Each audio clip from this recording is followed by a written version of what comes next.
ఎన్నికల సందర్భంలో తెలంగాణ రైతాంగానికి కాంగ్రెస్ ప్రభుత్వం వస్తే 2 లక్షల రైతు రుణమాఫీ చేస్తామని చెప్పిన నేపథ్యంలో మంత్రి పొన్నం ప్రభాకర్ మాట్లాడుతూ కేబినెట్లో ఆ నిర్ణయం తీసుకున్న సందర్భంగా తెలంగాణ రైతాంగానికి హృదయపూర్వక అభినందనలు తెలియజేశారు.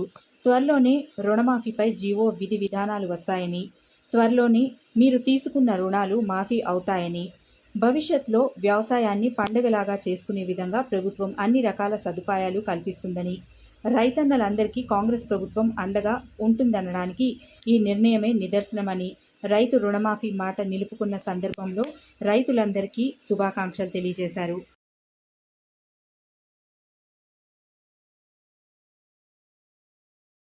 ఎన్నికల సందర్భంలో తెలంగాణ రైతాంగానికి కాంగ్రెస్ ప్రభుత్వం వస్తే 2 లక్షల రూపాయల రుణమాఫీ చేస్తామని చెప్పినాం.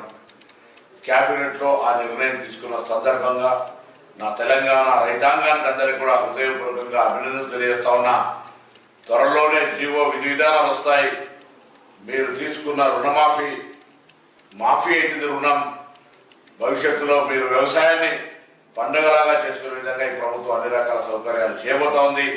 ఇది రైతన్నలందరికీ కాంగ్రెస్ పార్టీ అండగా ఉంటుంది అనడానికి ఇది ఒక నిర్ణయంగా భావిస్తూ మీరందరూ ఈ యొక్క రైతు రుణమాఫీ కార్యక్రమం మాట నిలుపుకున్నటువంటి సందర్భంలో మరొకసారి రైతులందరికీ నా శుభాకాంక్షలు, శుభాభినందనలు తెలియజేస్తాను.